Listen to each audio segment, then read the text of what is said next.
सुबह के 3:30 बजे तक जग के अगर बारसा का ऐसा परफॉर्मेंस देखना पड़े, थोड़ा फ्रस्ट्रेटिंग तो लगता है।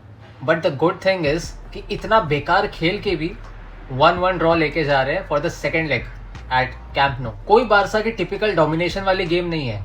न्यू कासल ने पूरा बकरा बना के हमें हर जगह हर एरिया में डोमिनेट किया है। आई वुड से कि defence was the only part जहाँ पे हमने बेटर किया है। ऑफकोर्स हमने एक गोल खाया है एंड उस पर आते हैं, बट डिफेंस को छोड़ के मिडफील्ड और attack was totally clueless. We weren't doing anything in those areas and उसकी बात हम आगे करेंगे। It's not about ball possession, it's about what you do when you have the ball. 54% ball possession हो कि भी you are clearly outclassed by physicality, intensity and duels. जब match start हुआ था आई वॉज वेरी श्योर कि ये 20 या 30 minute तक नाक में दम करेंगे अपनी हाई प्रेस से, इंटेंसिटी से, फिजिकल चीज़ों से। 20 या 30 मिनट तक ये चलेगा। पूरे गेम में सेम इंटेंसिटी रखना, प्रेस करना, ऐसे सीक्वेंसेस हुए हैं मैच के बीच में। मैं बता रहा हूँ, लोग बच के लकी है, हम लोग भगवान का प्रसाद मिला है कि 1-1 ड्रॉ लेके आगे जा रहे हैं। नॉर्मली बारसा तो मिडफील्ड से गेम कंट्रोल करती है ना, हम तो उसी में बहुत फेमस है। हाँ, मिडफील्ड में खेलेंगे, उसी में न्यूकासल ने हमारी बत्ती बनाई है। सैंड्रो टोनाली, जेकब रैमजी और द एमएमए फाइटर जो लिंटन, इन तीनों ने ही न्यूकासल के लिए बढ़िया दिहाड़ी मारी है पूरे 90 minutes. Constant fouls, constant pressure, constant duel, whole 90 minutes. This is not easy and we always suffer with these kind of teams जो मिडफील्ड हैवी होती है फिजिकलिटी में, क्योंकि हम मैच तो कर नहीं पाते। सिर्फ टेक्निक करके तुम आगे नहीं जाओगे। यू नीड सम डोमिनेंस, थोड़ा सा गंदा गेम खेलना पड़ेगा। और जब तुम ऐसी परफॉर्मेंस देते हो मिडफील्ड में, तो बारसा के पास नेचुरली रिदम नहीं आता है। It's very hard to control the rhythm. For controlling the game you need to have the ball, और बॉल ही नहीं दिया। और अटैक में भी उतना कुछ खास नहीं उखाड़ा है। नॉर्मली जब बारसा अटैक करती है तो वर्टिकल पासेस निकालती है, वाइड जाती है, अपने प्लेयर्स को, विंगर्स को फाइंड करती है। थोड़ा बहुत शुरुआत में वो कर रहे थे, बट सेकेंड हाफ के बाद टोटली क्लूलेस। न्यूकासल ने मिडफील्ड इतना ज़्यादा फिजिकल हैवी बना दिया था, you are forced to go wide. और वाइड पे तुम रफीनिया को फाइंड करोगे जिसका गेम बहुत बेकार था, बहुत मिसप्लेस पासेस हुए रफीनिया से। और तुम लमीन को फाइंड करोगे जो कि गेम में थोड़ा बहुत एफर्ट मार रहा था। बट इवन इफ तुम कट करके अंदर आते हो, तुम्हारे पास मुस्टंडे खड़े हैं बीच में, तुम कहाँ जाओगे? तुम्हारे पास स्ट्राइकर फाइंड करने का ऑप्शन नहीं है। तुम्हारे पास इनसाइड जब जाओगे तो वहाँ पे भी तुम कंजेस्टेड ही फाइंड होते हो। तो it was very hard for attackers to basically attack और build anything for us. Lamine को भी अच्छा खासा डबल टीम किया है Newcastle and that was the reason Yamal का थोड़ा ओवरऑल इन्फ्लुएंस गेम में कम लग रहा था। But at the and he got the penalty and he scored. अगर तुम स्टैट्स देखोगे तो न्यूकासल के 16 शॉट्स है, 16 शॉट्स, और बारसा के 10 एंड 9 कॉर्नर्स मिले हैं न्यूकासल को। बारसा को 4 मिले हैं। उसमें भी मैं तो एक बात करना चाहूँगा कॉर्नर्स की, तुम क्या करते हो? इवन सेट पीस की जब बात आती है, why do you have to go low? Go just inside and if you can't just win the defence battles, भाई try something else, because this is not working out for a long time. And Newcastle के attack ने भी हमें काफ़ी बार test किया है। Of course हम high line खेलते हैं तो वल्नरेबल तो होंगे, 1v1 बैटल्स मिलेंगे और थ्रू बॉल्स निकलेंगे, ऐसा होगा। बट आई एम हैप्पी कि हमारे डिफेंस ने वो काउंटर अच्छे से किया, जस्ट लाइक एटलेटिको मैड्रिड के अगेंस्ट किया था। So that was a positive point about a defence. But attack और मिडफील्ड तो पूरी गायब थी। बट तुम मुझे बताओ, ये चलने की स्पेस, जलने की जगह तो नहीं है ये। तुम राउंड ऑफ 16 खेल रहे हो, फर्स्ट लेग चल रहा है, you need to come back to your position as fast as you can. He was literally walking. जब वहाँ से वो निकल के आया डिफेंस लाइन पे, हमारे पास नंबर कम थे डिफेंस में। You could have done better. I can't take this shit every year man. कहीं ना कहीं से पता नहीं कि ये इसकी कहाँ से बुद्धि चलती है। फिर पैलेस्टीन चला जाएगा रिहैब करने के लिए। Doesn't work like that. जब डैनी ओल्मो आया और पेड्री सब्स्टिट्यूट होके बाहर गया, बहुत क्वेश्चंस थे सब्स्टिट्यूशंस के ऊपर कि ये क्या चल रहा है।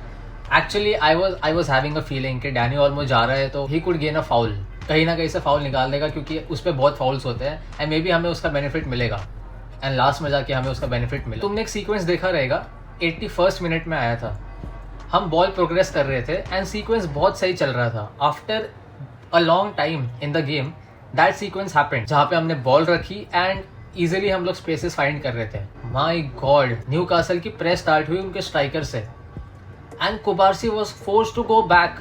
Why can't you play the ball simply in the mid? Because you don't have trust. and because there was no midfield for us. You forced to go back, the whole defense line came back, and it started from the keeper. What could have been a goal making opportunity that was forced back. You might think कि हमने वो इतना सिली गोल खाया, हमने attack output create नहीं किया, midfield create नहीं किया, बट ऑनेस्टली मिडफील्ड बारसा के गेम के लिए बहुत इंपॉर्टेंट है जितनी लगती नहीं है.